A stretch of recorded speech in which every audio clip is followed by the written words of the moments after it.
ফাওয়াইলুল লিল মুসাল্লিন, তোমার মতো নামাজীর জন্য ওয়াইল নামক জাহান্নাম।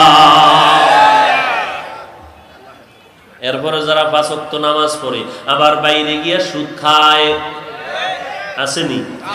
ও মক্কায় গিয়া নামাজ পড়লে কবুল হবে না, বাইতুল্লাহর গিলাফ ধরে লাব্বাইক বললে কবুল হবে না, সুদের খাতায় নাম রাখিয়া 50 তলা বিল্ডিং মসজিদ বানায় দিলে সওয়াব পাবে না, সুদের খাতায় নাম রাখিয়া কোটি টাকার মাদ্রাসায় কিতাব দিলে সওয়াব পাবে না।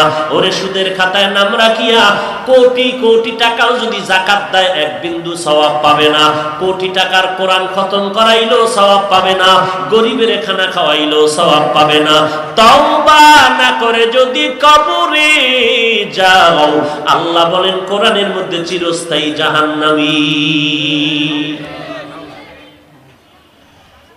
এই ওয়াজের দ্বারাই কি হেদায়েত হবে? কোনোদিনও না।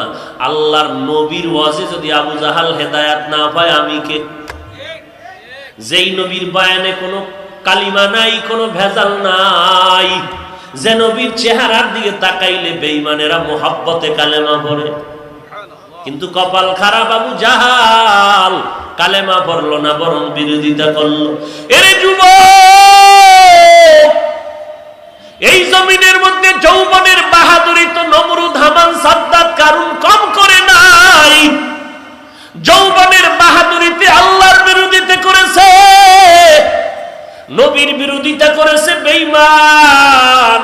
তাকায় দেখ, কই সেই ফেরাউনের লাশ, কই নমরুদ, কই হামান, কই সাদ্দাত। সারা দুনিয়ার বেঈমানের মধ্যে তালাশ করে দেখ, ফেরাউন নামের কোন বান্দা আসেনি। যদি বলো এই হিন্দু ভাই, ও বৌদ্ধরা, ও খ্রিস্টানেরা, ইহুদিরা, তোমরাই তো মুসা নবী আর ঈসা নবীর উম্মত দাবি করো, তোমাদের মধ্যেই তো মুসা নবীর সাথে যুদ্ধ হয়েছিল ফেরাউনের, বলো তোমরা একজন ফেরাউনের নাম যদি রেখে দাও, মাসে মাসে 1 লাখ টাকা দিব, বলো মুমিনেরা কোন বেঈমান টাকার লোভে নামটা ফেরাউন রাখবেনি? রাখবে? মুসলমানেরা রাখতে পারে ভয়, কারণ যেই মুসলমান 1 লাখ টাকার লোভ সামলাইতে পারে না, ওই বান্দা রাখতেও পারে 1 লাখ টাকা তো কম না। কারণ যেই বান্দা মসজিদে ঢুকিয়া সিজদায় গিয়া বলে সুবহানা রাব্বিয়াল আ'লা, আবার একটা সন্তেষ খাওয়ার লোভে দুর্গা পূজায় গিয়া কয় ধর্ম যার যার উৎসব সবার, এই বান্দার দ্বারা কি না হতে পারে? এটা সন্তেষের লোভে দৌড়ায়, লজ্জা আছে? আল্লাহ মাফ করেন। ইসলাম ধর্ম কত পবিত্র, আমার রাসূলের আদর্শ কত পবিত্র। ১৫০০ বছর পরেও বেঈমানেরা রাসূলের শুধু আদর্শ দেখে দেখে মুসলমান হচ্ছে। আর মুসলমানেরা কোরআনওয়ালা, মাদ্রাসাওয়ালা, রাসূলের আদর্শওয়ালাকে তামাশা করে গালি দেয়। ওয়াজের প্যান্ডেলে কাঁদো কেন? ওয়াজের প্যান্ডেলে কান্না করে কেন মানুষ? এত টুপি লাগেনি, এত দাড়ি লাগেনি, এত নামাজ লাগেনি। একটা বেঈমানের বাচ্চা কইল তো মন শান্ত হইত। মুসলমান কোন লজ্জায় কইল? এত বড় বেহায়াও কি হইতে পারে? ইমাম সাহেব কয় কি ও ভাই চলে না, আজান হইছে মসজিদে, কয় আমার শরীর ভালো না। তুই মহিলা? ও বেহায়া বেলাজা, তোর শরীর খারাপ কেন রে? তুই মহিলা? বেহায়া। ইমাম সাহেব যখন আরো কষায়া ধরছে, যাইতে হইবে শরীর খারাপ লয়ে ঢুকাবো, তখন আমার পোশাক ভালো না। কে তুই শিশু? ও বেহায়া, ও বেলাজা, লজ্জা কবে হবে? তাও এলাকার বড় দামি ইমাম সাহেবের কয় আমার পোশাক ভালো না। আস্তা একটা মর্দা মানুষ, আমার পোশাক ভালো না। কি পরিমাণ ইতর হইলে, বেহায়া হইলে কথা বলতে পারে একজন মুরব্বী, আলেমের মুরব্বী, সকল এলাকার মুরব্বী একজন ইমাম সাহেবকে বলে এই কথা? কি পরিমাণ বেহায়া হইলে বলতে পারে? দেখুন মুসলমানের কথা। নিজে অপরাধ করে আফসোস তো নাই, ওই যারা পাও ধরে বুঝায় তাদের বিরোধিতা করে।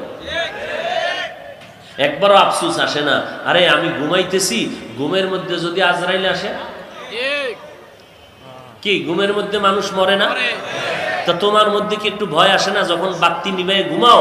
মনটা কি ভয় লাগে না যে এই ঘুমের মধ্যে যদি মরি, কালকে সকালে যদি মা আইসা ডাকার পরে যদি দেখে আমার শরীরটা শক্ত হয়ে গেছে, বরফের মতো ঠান্ডা, আমি মরে গেছি, তো কালকে কবরে আমার কি হালাত হবে? একবারও যদি ঘুমের মধ্যে যুবক চিন্তা করতি তো মোবাইল দিয়া আর গান শুনে কানটাকে আরাম দিতি না। অথচ তোর মতো যুবক কত আছে এক ওয়াক্ত নামাজ বাদ দেয় না। ঢাকা বিশ্ববিদ্যালয় পরে পাগড়ি, লম্বা দাড়ি, লম্বা পোশাক। তুমিও মানুষ, সেও মানুষ। এই জন্য আল্লাহর ভয়, আর এই ভয় আনতে হলে যেতে হবে আল্লাহওয়ালার কাছে। যারা কয় আল্লাহওয়ালা লাগে না, পীর লাগে না, ব্যক্তি লাগে না, এই কপাল পরা তাকওয়া পাইবে কই?